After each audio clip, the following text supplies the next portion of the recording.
नमस्कार, आप देख रहे हैं खबर उत्तर प्रदेश। मैं हूं आपके साथ तनवीर। रुक करते हैं खबरों का, लेकिन उससे पहले एक नजर डालते हैं इस वक्त की हेडलाइंस पर। यूपी के किसानों को मिलेगा आज प्रधानमंत्री किसान सम्मान निधि। पीएम मोदी कोयम्बटूर से जारी करेंगे 21वीं किस्त।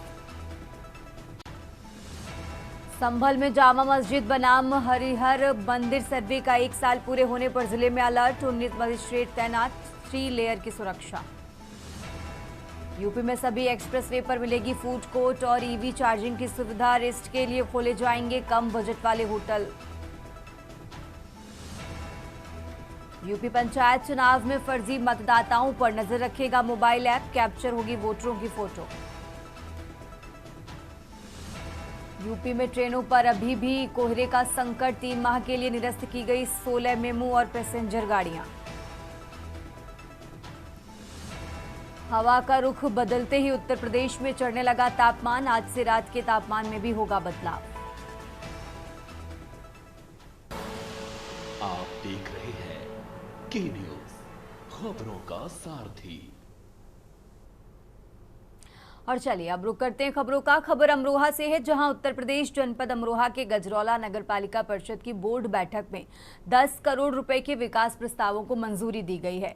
इन प्रस्तावों का उद्देश्य गजरौला शहर के विकास और सौंदर्यीकरण को बढ़ावा देना है। आपको बता दें कि पिछले महीने हुई बोर्ड की बैठक में मारपीट की घटना के बाद उसे रद्द कर दिया गया था और इस बार की बैठक के दौरान पुलिस बल तैनात किया गया, जिसके कारण बैठक शांतिपूर्ण ढंग से संपन्न हुई।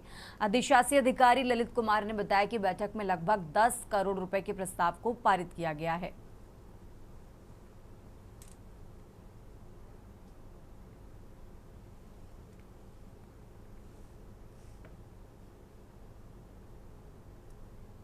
अपने अपने वार्ड के प्रस्ताव दिए और जितना जो हमारा एजेंडा सब पास हो गया। बैठक की कार्रवाई की पुष्टि हो गई और सभी मेंबरों ने अपने अपने विकास के लिए प्रस्ताव दिए और हमने आश्वासन दिया कि यथाशीघ्र उन पर कार्रवाई की जाएगी। हमारे पास पर्याप्त धन है, पर्याप्त योजना है, शासन हमको खूब सहयोग दे रहा है, तो इसलिए सभी कामों पर विचार करके जल्दी कार्रवाई शुरू की जाए, जल्दी काम पूरे कराए जाए। कितने करोड़ रुपए के ये टेंडर पास हुए? ये अनुमान लगभग 10 करोड़ रुपए के प्रस्ताव लगभग आए हैं और सभी पे काम शुरू हो जाएगा। शहर में 10 करोड़ जी लगभग 10 करोड़ के प्रस्ताव आए हैं।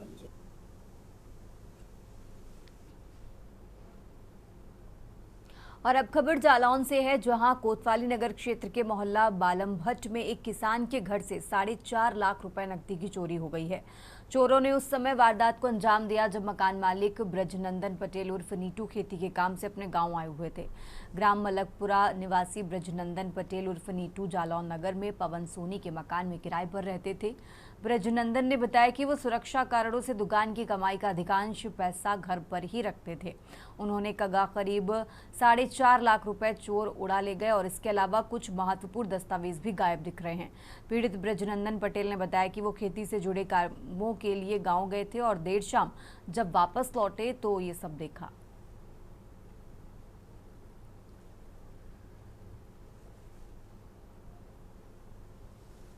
क्या मामला हुआ है आज इस दुकान में? चोरी आए सो चोरी हो गई, तो देखो कितना सामान गया है लगभग? एक आंकड़ा बता सकते हैं आप, कितना माल गया आपका? हाँ बता रहे हैं, 4 अंगूठी जी, 1 जंजीर और 30,000 नकदी, और इससे ज़्यादा नहीं।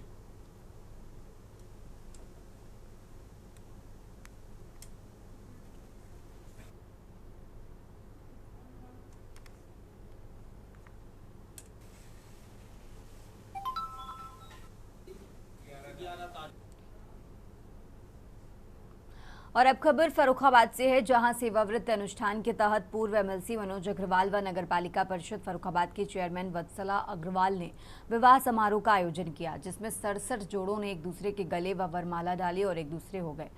वहीं विवाह समारोह में आए अतिथियों ने पुष्प वर्षा कर सभी को आशीर्वाद दिया। डीएम आशुतोष कुमार द्विवेदी ने कहा कि 16 संस्कारों में एक विवाह संस्कार भी है।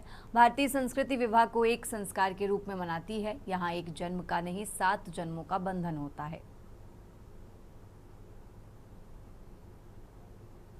हो रहा है और ये 18वीं बार है और बहुत बड़ी भगवान की कृपा है कि हर वर्ष बड़ा अच्छे से, बहुत ऐसा साक्षात जैसे भगवान आशीर्वाद देते हैं आज के दिन।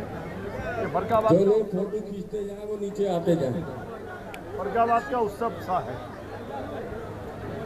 किस तरीके से 17 वर्षों से लगातार आप सफल आयोजन कर रहे हैं, कहाँ से प्रेरणा मिली? और ये हमारे पूज्य पिता स्वर्गीय मिशन स्वरूप जी पहले भी करते थे, लेकिन मंच पर नहीं था। वो अपने घर पर धर्मशाला में या जो जगह पड़ी थी उसके हिसाब से बच्चों का शादी करते थे।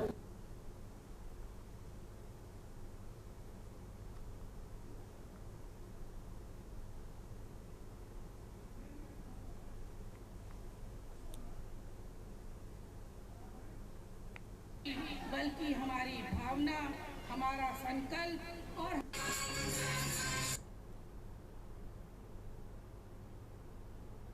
और अब खबर औरैया से है, जहां रैली में शामिल दिव्यापुर क्षेत्र के सत्तूपुरवा कंपोजिट विद्यालय की कक्षा 7 की छात्रा को सांप ने डस लिया, जिससे गांव में हड़कंप मच गया। घटना के बाद अभिभावकों सहित ग्रामीणों में आक्रोश व्याप्त है। लोगों का कहना है कि सर्दियों में विद्यालय परिसर सहित आसपास पेड़ों की कटाई छटाई कराने का प्रावधान है। इसके बावजूद विद्यालय के आसपास झाड़ियां ही झाड़ियां खड़ी दिखाई दे रही हैं। उन्होंने छात्र छात्राओं की सुरक्षा को लेकर कई सवाल उठाए और जिम्मेदार अफसरों से तत्काल साफ सफाई करने की मांग की है।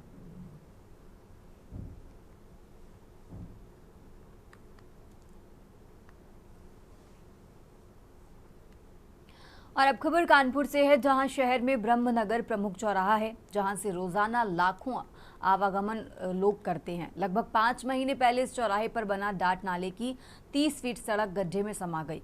गड्ढा होने के कारण चारों तरफ से निकलने का रास्ता नहीं बचा और राहगीरों के साथ साथ जनता को भी समस्या से जूझना पड़ा।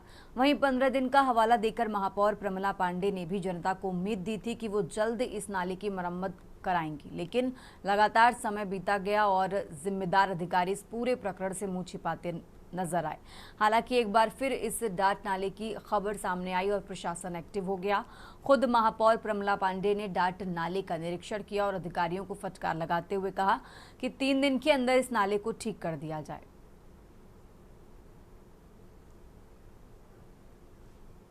दसियों बार आ चुके, सैकड़ों बार मैं जाके कह चुका, बस 15 दिन में ठीक हो जाएगा।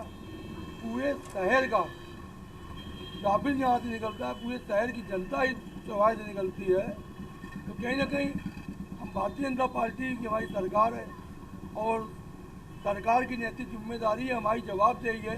जनता क्षेत्रीय पार्षद होने के नाते मुझसे बार बार ये कहती है कि पार्षद जी कब होगा। और मैं भी जनता अधिकारियों से कह रहा हूँ, कहीं ना कहीं कार्य विलम्ब से हो रहा है।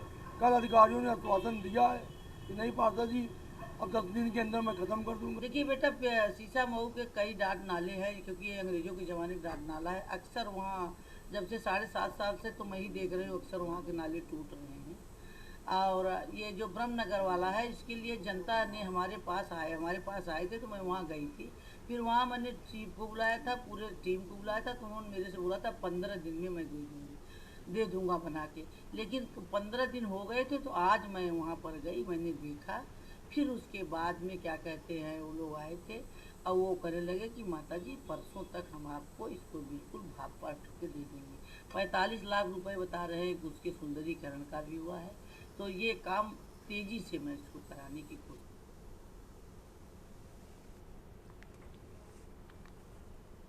और अब खबर चंदौली से है, जहां एसपी आदित्य के निर्देश पर एसओ सदर की तहरीर पर पुलिस ने 16 पेशेवर जमानतदारों को गिरफ्तार किया है। पकड़े गए आरोपी न्यायालय को गुमराह कर विभिन्न अभियुक्तों को बार बार जमानत दिलाते आ रहे थे। सदर थाना पुलिस ने सभी 16 पेशेवर जमानतदारों पर कार्रवाई करते हुए न्यायालय में पेश करने के बाद जेल भेज दिया है, जिससे फर्जी जमानत दिलाने के पेशे में शामिल लोगों में हड़कंप मचा है। पुलिस अधीक्षक के मुताबिक 28 चिन्हितों में फिलहाल 16 आरोपियों पर यह कार्रवाई की गई है। देखिए, जनपद चंदौली पुलिस द्वारा, जिसमें सभी राजपत्रित अधिकारी और सभी थाना प्रभारियों द्वारा संयुक्त रूप से एक विशेष चेकिंग का अभियान चलाया गया, जिसमें कुछ जमानतदार जो लगातार 2 अपराधी या उससे अधिक अपराधियों की बार बार जमानत देते थे, उन सब का सत्यापन किया गया, जिसके तहत हम लोगों ने आज 16 जमानतदारों को गिरफ्तार किया गया है, जो बेसिकली पेशेवर हैं, जिनके द्वारा बार बार जमानतें या तो एक ही संपत्ति के विरुद्ध या फिर उनके द्वारा कोर्ट को गुमराह करते हुए कि वो जमानत अभियुक्त को जानते हैं। और अब खबर सोनभद्र से है, जहां ओबरा स्थित श्री कृष्णा माइनिंग खदान में हुए हादसे के बाद शुरू हुआ रेस्क्यू ऑपरेशन करीब 72 घंटे बाद बंद कर दिया गया है। रेस्क्यू अभियान बंद होने की जानकारी देते हुए डीएम बीएन सिंह और एसपी अभिषेक वर्मा ने पुष्टि की है। बता दें कि मलबे में दबे सभी 7 मजदूरों के शव बरामद कर लिए गए हैं। इसके साथ ही प्रशासन ने किसी अन्य मजदूर के दबे होने की संभावना से इनकार कर दिया है। खदान में ड्रिलिंग के दौरान अचानक ऊपर की ओर स्थित विशाल चट्टान नीचे आ गिरा, जिससे मजदूरों के ऊपर भारी मात्रा में मलबा गिर गया था। प्रत्यक्षदर्शियों ने मौके पर मौजूद 18 से 15 मजदूरों के दबने की आशंका जताई थी।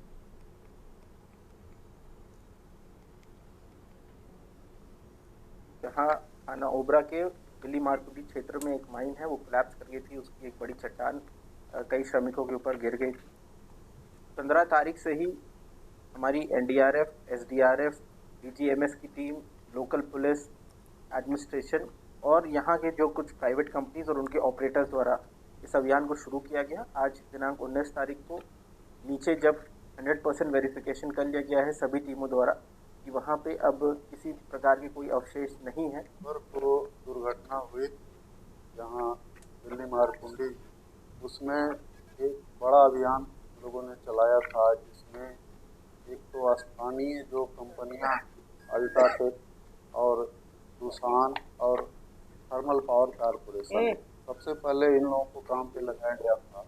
उसके बाद तुरंत बाद एसडीआरएफ और एनडीआरएफ की टीमें भी उपलब्ध हो गई। 15 तारीख को माइन कोलैप्स की घटना हुई थी, जिसमें हमारी एक टीम ने तुरंत रिस्पॉन्ड किया और यहाँ 8:30 बजे पहुँच गई थी। तब से ऑपरेशन लगातार चल रहा है। दूसरी टीम भी हमारी सुबह आ गई थी। एनडीआरएफ की 2 टीम थी, डॉग स्क्वाड था। ये ऑपरेशन एनडीआरएफ के डीआईजी हैं उप महानिरीक्षक मनोज कुमार शर्मा के निर्देशन में चला। ये संयुक्त ऑपरेशन था, जिसमें SDRF, director general of mine safety, CISF, स्थानीय प्रशासन, प्राइवेट कंपनी थी, कंपनी के ऑपरेटर्स, उनके हैवी इक्विपमेंट।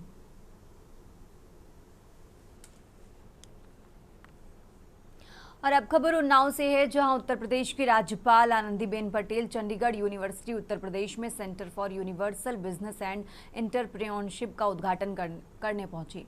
उनके साथ राज्यसभा सांसद एवं CU chancellor Satnam Singh Sandhu, professor chancellor Himani Sood और सीयू यूपी की मैनेजिंग डायरेक्टर जय इंदर सिंह संधू उपस्थित रहीं। वहीं नारी योजना का शुभारंभ भी किया गया। इस दौरान लखनऊ पब्लिक स्कूल लखनऊ की फाउंडर डायरेक्टर नेहा सिंह को शैक्षिक उत्कृष्टता को बढ़ावा देने और भारत की शिक्षा प्रगति में उल्लेखनीय योगदान के लिए सम्मानित किया गया।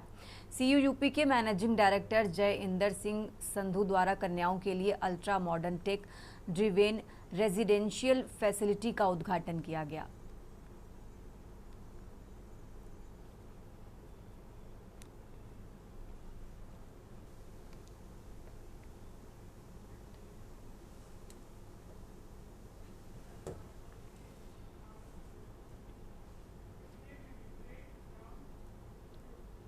फिलहाल यहाँ रुकते हैं एक छोटे से ब्रेक के लिए, फौरन हाजिर होते हैं। आप देख रहे हैं के न्यूज, खबरों का और अब खबर कानपुर से है, जहां आरटीओ कार्यालय सर्वोदय नगर में 1 माह से बंद आवेदकों का मेडिकल एक बार फिर शुरू हो गया है, जिससे आवेदकों को काफी राहत मिली है। लेकिन ऑनलाइन सर्वर होने के कारण आवेदकों की भीड़ मेडिकल कक्ष में लगी हुई है। भीड़ को देखते हुए आरआई आकांक्षा सिंह ने खुद जिम्मा संभाला और आवेदकों को समझा बुझाकर उन्हें शांत कराया और व्यवस्था को सुचारू रूप से संचालित करवाकर आवेदकों के बैठने का तुरंत इंतजाम करवाया।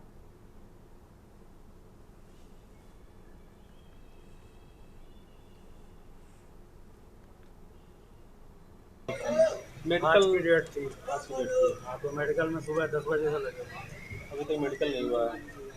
क्या बताया कि अंदर से अभी चल रहा है कि सिस्टम प्रॉब्लम कर रहा है, सर्वर प्रॉब्लम कर रहा है। रिन्यूएबल है, कब से आएगा? नया जी 11 बजे, अभी तक मेडिकल नहीं हुआ आपका। क्या बताया कि अंदर से तो नया सिस्टम कुछ अपडेट हुआ है, तो ये कर्मचारियों को समझने में थोड़ा दिक्कत है, कर रहे हैं सब। क्या लगता है कि ये नया सिस्टम अपडेट हुआ है, इसमें कहीं ना कहीं पारदर्शिता आएगी और जो गलत मेडिकल होते थे पेशेंट रिन्यूअल कराना था, एक हफ्ता पहले ऑनलाइन किया था, उसका पोजीशन नहीं हुआ, यहाँ आना पड़ा। यहाँ फोटो खिंचाने गए तो उधर पे किया, मेडिकल करा के लाए, यहाँ लगे 3 घंटे। ये जिस तरह मेडिकल यहाँ करा जा रहा है, क्या लगता है आपको कि इससे कहीं ना कहीं मेडिकल की प्रक्रिया किस तरह की है? अपने यहाँ पे आईडी बन गई है और आज से डॉक्टर साहब को यहाँ पे ऑनलाइन मेडिकल प्रक्रिया करेंगे। तो इसमें क्या होता है कि लोग बाग जैसे जाके कहीं मेडिकल कराते हैं तो उससे अपने यहाँ कार्यालय के लिए ही सहूलियत है। कार्यालय में अपना आ रहे हैं, एप्लीकेंट आ रहा है, उसको ऑनलाइन मेडिकल कर रहा है, तो जो अपने स्क्रूटनी स्तर पे वो मेडिकल का प्रोसेस स्किप हो जाएगा। वेरिफिकेशन पे वो चीज़ डिस्प्ले होगा तो हम लोग उसको ऑनलाइन।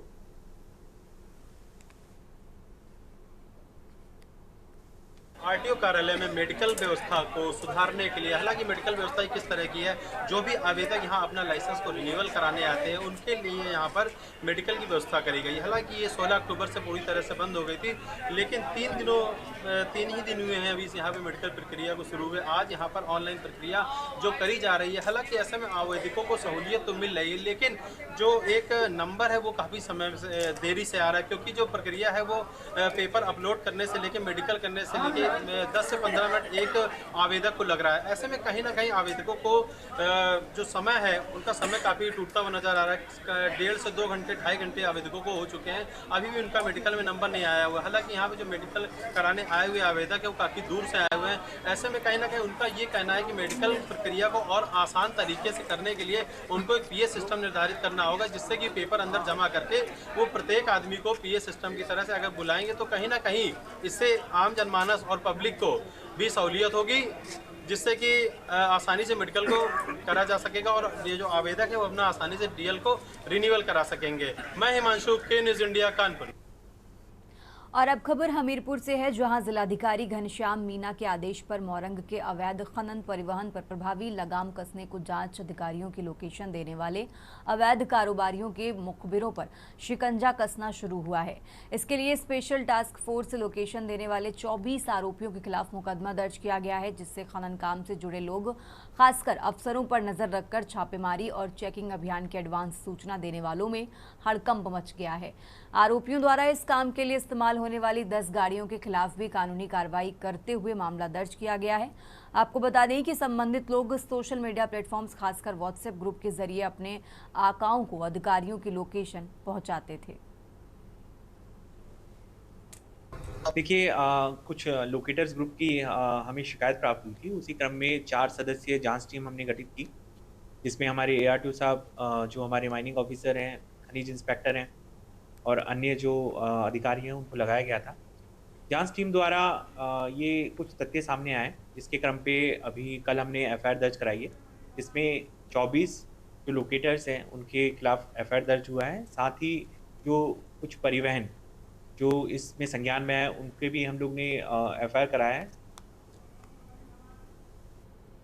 आगे बढ़ते खबरों में आप बात कर रहे हैं लखनऊ की। राजधानी लखनऊ से बड़ी खबर आपको बता रहे हैं, जहां रिवर फ्रंट पर बनेगा, लखनऊ से ये बड़ी खबर आपको बता रहे हैं, जहां रिवर फ्रंट पर पेडेस्ट्रियन ब्रिज बनेगा। तो गुजरात की साबरमती तर्ज पर बनेगा ये ब्रिज। लखनऊ से बड़ी खबर आपको बता रहे हैं। LDA करेगा 54 करोड़ रुपए खर्च। इसको लेकर टेंडर भी जारी कर दिया गया है। तो 2 महीने में टेंडर प्रक्रिया पूरी होगी। लखनऊ से खबर आपको बता रहे हैं। अभी नदी पार करने की कोई व्यवस्था नहीं है और इसी के लिए ये कदम उठाया गया है। तो रिवर फ्रंट पर एक ही साइड घूमकर लौटते हैं लोग। लखनऊ से खबर आपको बता रहे हैं, ADCP ऑफिस के पास बनेगा ये नया ब्रिज। ब्रिज नदी के दोनों किनारों को जोड़ेगा। लखनऊ से ये अहम जानकारी आपको बता रहे हैं। आकर्षक डिजाइन, बैठने की सुविधा भी दी जाएगी। तो 100 मीटर लंबा, 15 मीटर चौड़ा, 10 मीटर ऊंचा ये ब्रिज होगा। लखनऊ से खबर आपको बता रहे हैं, पैदल टहलने व साइकिलिंग की भी इसमें सुविधा रहेगी।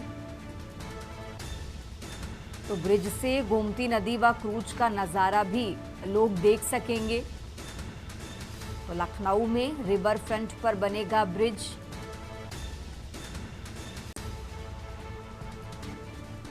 तो गोमती रिवर फ्रंट पर बनेगा ब्रिज। गुजरात की साबरमती तर्ज पर पेडेस्ट्रियन ब्रिज बनेगा। लखनऊ से यह अहम जानकारी आपको बता रहे हैं। गोमती रिवर फ्रंट पर ब्रिज बनेगा।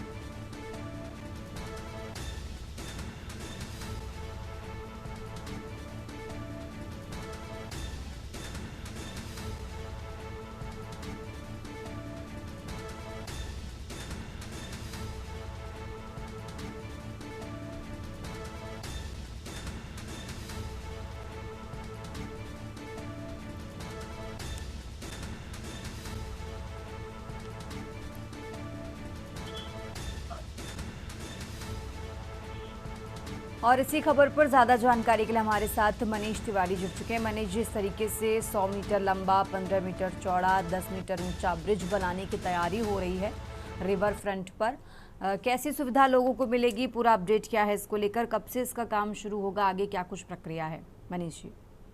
जी बिल्कुल, जिस प्रकार से उत्तर प्रदेश सरकार और के तरफ से ये निर्णय है और एलडीए के द्वारा जो है इस फ्लाईओवर को जो है बनाया जाएगा, गुजरात के साबरमती की तर्ज पर इस ब्रिज को बनाने की तैयारी की गई है। इसका बजट जो है 54 करोड़ रुपए जो है टेंडर के तौर पे जो है जारी भी कर दिया गया है और 2 महीने की टेंडर प्रक्रिया के बाद जो है फ्लाईओवर बनने की शुरुआत की जाएगी। तो कहा जाए जिस प्रकार से 100 मीटर लंबा, 15 मीटर चौड़ा और 10 मीटर ऊंचा होगा ये पिल और फ्लाईओवर, और पैदल और साइकिलिंग की भी इसमें जो है सुविधा की जाएगी। तो कहा जाए जिस प्रकार से जो है एडीसीपी ऑफिस के पास से बनेगा ये पुल और इसकी प्रक्रिया को जो है पूरी तरीके से अनुमति दे दी गई है, बजट पास कर दिया गया है।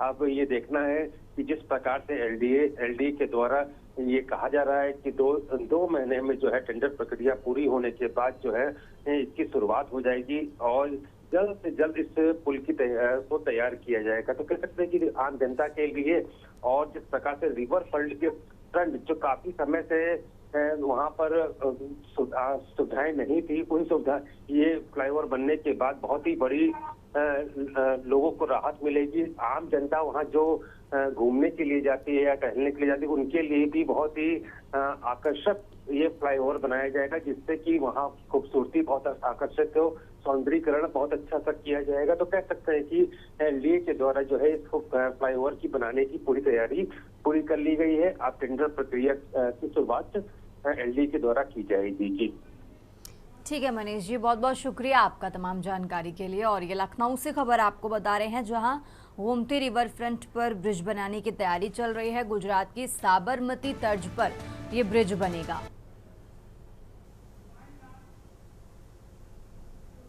उत्तर प्रदेश की खबरों में फिलहाल इतना ही। आप देखते रहिए के न्यूज़ इंडिया।